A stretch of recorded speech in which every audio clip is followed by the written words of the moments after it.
Alright, welcome back to another week of Something to Think About.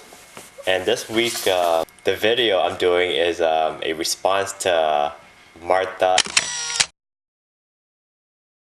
and Teresa's big debate about, people taking credit for someone else's work. So pretty much what they're doing is they're copying someone else's dance or skit and calling it their own. So Teresa asked if you would be offended or flattered by something like this, and for me, I would be both.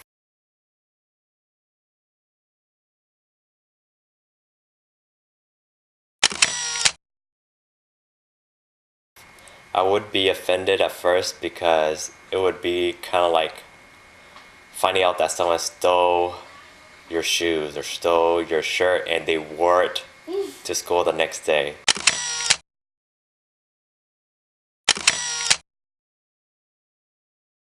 So, pretty much that's how it feels like. Like you see something that belongs to you on YouTube and now it has a different name on it. Now it's, done by someone else. And so I would be offended. And flattered after a while, pretty much after all my feelings and emotions settle down. And just to think about, something about my skit or dance actually caught someone's eye. Someone actually thought that my skit or dance was worth copying, that it was good enough to put on a show. So of course I'll be flattered or complimented by a gesture like that. When it comes to,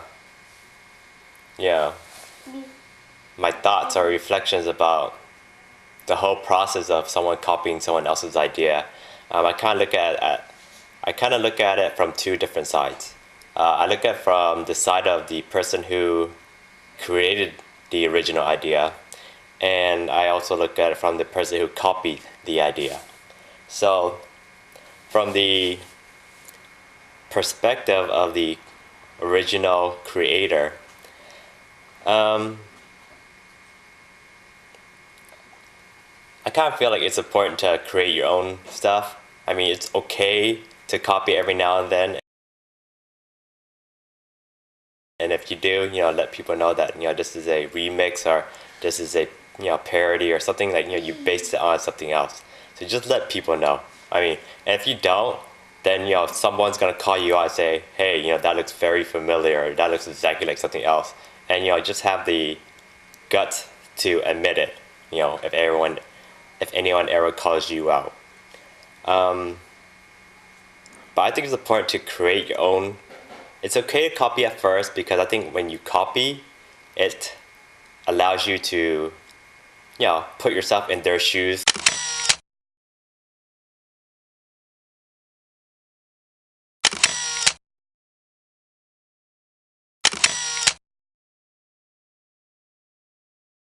For a moment. But you can't always copy because then you always try to be living up to someone else's standards or views or perspectives. Like you're trying to be someone else. And for me, when I see too much copying, to me, it means that you're really limiting yourself to what they can do. When I see too much copying, to me, it means that you're really limiting yourself to what they can do, which is, for me, a bad thing. Because pretty much whenever I copy someone, I'm telling myself that, hey, this is the only way that it can be. This is the only way the music can be done. This is the only way that the dance moves, can be choreographed, and this is the only way that the scenes and the, background music can fit into the whole skit. So when you copy, it limits your creativity. So that's one thing.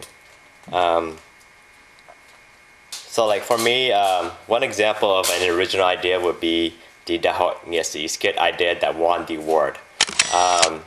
That skit was original, it was creative, and none of the judges ever saw anything like that. So in a way, that kind of had that wow factor for them, and it definitely earned me extra points. It's something that I created all on my own. So if I copied a YouTube skit or a YouTube idea, then I'm pretty sure they would have seen it already, and it would not have a wow factor for them. So that's pretty important. Whenever you come up with your own ideas, it always has this fresh or new or creative feeling to it that just makes people pay attention a little bit more, just because it's never been done before. And with that skit, the skit that won the award, I actually pulled and grabbed a lot of ideas from my other skits and dances, like background music. I never thought background music was that important, but when I did the Jesus skits, I started implementing background music. I noticed that changed the feeling a lot. So I said, hey, this skit needs to have background music. I also used like other skits. I would create an intro with a music playing and people dancing. So I thought, hey, that's a entertaining and fun way to introduce or open a scene or a skit. So the skit that I did for Dai Hong Yi had a musical entrance to it. Other things I did was when I went to Houston, I did this Hunjing skit where I pretty much based or incorporated PowerPoint slides, and it was okay, but it was fun and it was something new and different. So I said, hey, I'll do that for the Dai Hong Yi skit. So just there, I just had 4 skits or 4 different ideas.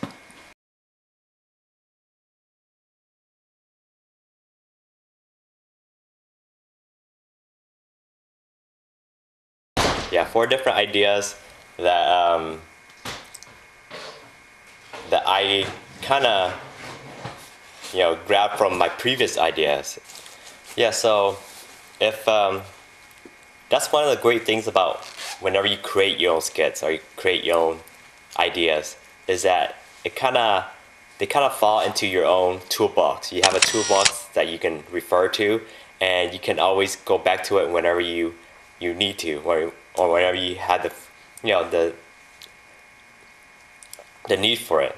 When you copy, it's more like you don't know what they did. You don't know why they did those things. You're just doing exactly what they're doing, and sometimes in the end you walk away with nothing.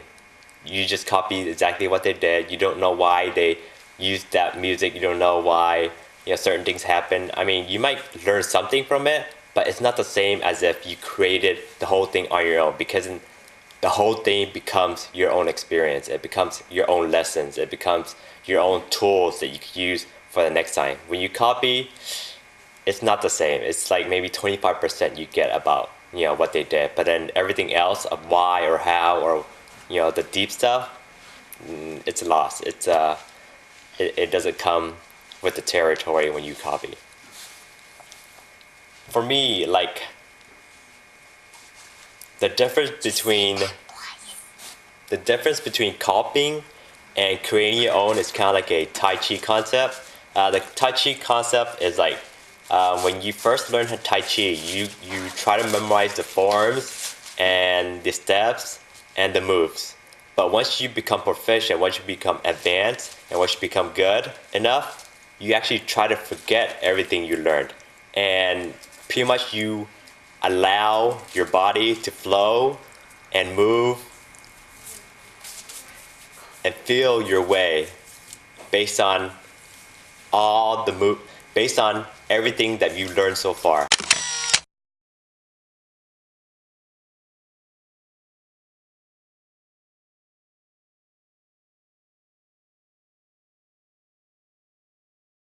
So it's more like letting go. It's more like, not trying so hard to remember the moves, but just letting it happen. Kind of like spontaneous, just like being spontaneous and creative, and not by following the rules too much, but more like just letting your imagination flow. So that's a concept in Tai Chi, and I kind of feel like you can bring it over to everything else, like in creating skits or dances or performances. Yeah, so that's on the creating side. On the copying side, for people who copy, I do feel like when you copy, initially it could be a good start. Just to explore or experience a new art or a new type of performance. But if it becomes a habit, then you really start to limit yourself. And if you pretend that it's yours, then in a way you're lying to yourself and you're lying to everyone else, because it's not really yours. You borrow from someone else's idea and you have to give other people credit for it. And what happens if you keep on ignoring, or if you keep on doing that, copying other people and not giving them credit, well, eventually someone will call you out. Someone will embarrass you. Someone will expose the truth, which no one wants to admit. No one wants to admit that you've copied someone. So why put yourself in there in the first spot? It's kind of like the movie The Social Network. Everyone here knows or has Facebook, or yes, everyone has Facebook because that's how you're watching this video. Everyone has a Facebook, and there's actually a movie that was based on how Facebook was formed. It's called The Social Network. And in that movie, Mark Zuckerberg pretty much goes through the whole movie, trial after trial, trying to tell people that he was the main person who came up with this idea, so he should be the only one to profit from it. Or that pretty much is his business or his own company. And to some extent that is true, but yeah, in reality, other people did help him. So, like, for one example, the Winklevoss brothers, they talked throughout the idea that, hey, we should do a Harvard Connection website, which is pretty much what Facebook was based on. But Zuckerberg just stalled and eventually he created his own version of the Harvard Connection and didn't give credit to the brothers. So, in the end, he got sued. He fought back, but he had to settle, or pretty much he ended up having to pay the brothers $65 million for using their idea without giving them credit for it. So in the end, it catches up to you. And to an extent, I do agree with Mark Zuckerberg that he did come up with everything, and he did have the guts or the balls to push forward and make it happen. But still, he still needs to give credit to the Winklevoss brothers for bringing it up and making him aware of such a potential game changer in the world of social network.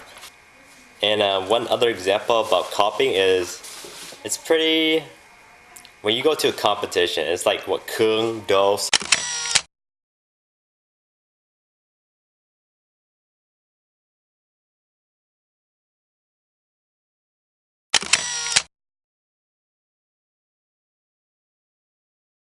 said about the Hongisi. At that time, that skit Life by Lifehouse called Everything. It's a skit about Jesus, and it was the hottest thing on YouTube. Everyone was being inspired and wowed by it. So of course, going to that Hongisi, there was at least 3 or 4 different Noan that copied the idea. They might have switched it around a little bit, by incorporating it into a bigger skit. But in the end, every time we saw that skit play over and over again, it just deflated the enthusiasm in the whole auditorium, just because it's like, oh man, not again, kind of feeling. And for the people who were actually in the skit, I'm pretty sure they were embarrassed, and they weren't too excited about doing something that someone else had already done. But what can they do? Because they practiced 2-3 weeks, a whole month already for that, and they can't just change it last minute. Sometimes their whole skit was revolved around that dance / musical performance. So when you copy, it just has its own negative effects that that pretty much you have to accept, and you can't really. There's no way around it. If you found the inspiration for a dance by watching YouTube, then a million people can find the exact same inspiration from YouTube, and that's what happened with Daihong Yesi. So if you want to be original, you want to be creative, then you can't really rely on copy. It actually has to come from inside it, or it actually come from a group of people working together with some fresh new ideas. But if you go to YouTube for your ideas, then you run the chance of doing something that a million other people could be doing too. So it happens. So in conclusion, as a creator, or as someone who likes to make videos or skits or dances, I have this who really cares kind of mentality when I find or see people copying or taking credit, even if it is my own work. Just because I know that when they copy, it will have its own negative results, and whether it be limiting your growth or having someone call you out later on, or run the risk of another group having the exact same dance or skit at the next competition. It's there's always something that's negative about copying or taking someone else's credit. So I just let those things naturally happen to them, and it's gonna be like a sooner or later kind of thing.